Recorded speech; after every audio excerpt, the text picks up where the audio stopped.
de répondre. Regardez. Il y a 6 ans que le conflit qui se vit au nord-ouest et au sud-ouest a éclaté.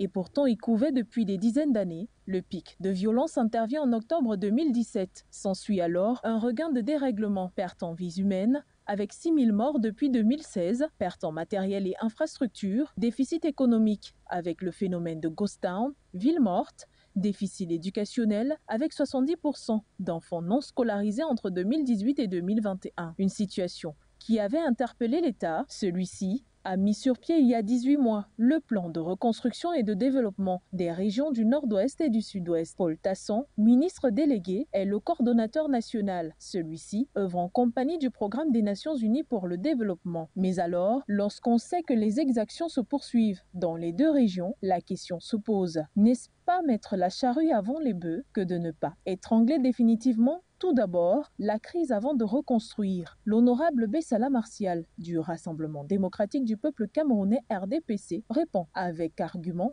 par la négative. Le plan de reconstruction est une autre façon pour le gouvernement de tendre la main aux populations du nord-ouest et du sud-ouest, aux groupes irrédentistes en leur disant venez prioritairement être des acteurs au premier plan de la reconstruction de vos régions. Vous avez vu des hôpitaux brûlés, vous avez vu des écoles brûlées.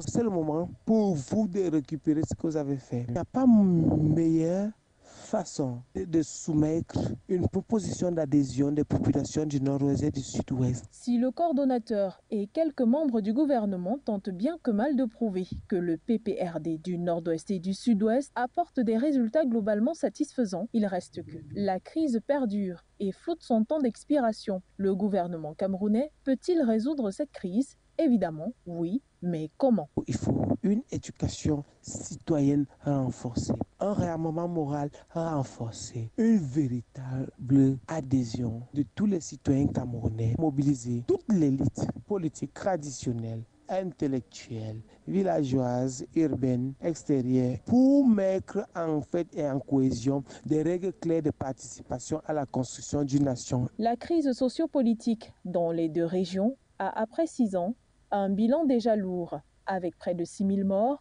et plus de 700 000 déplacés, et j'en passe.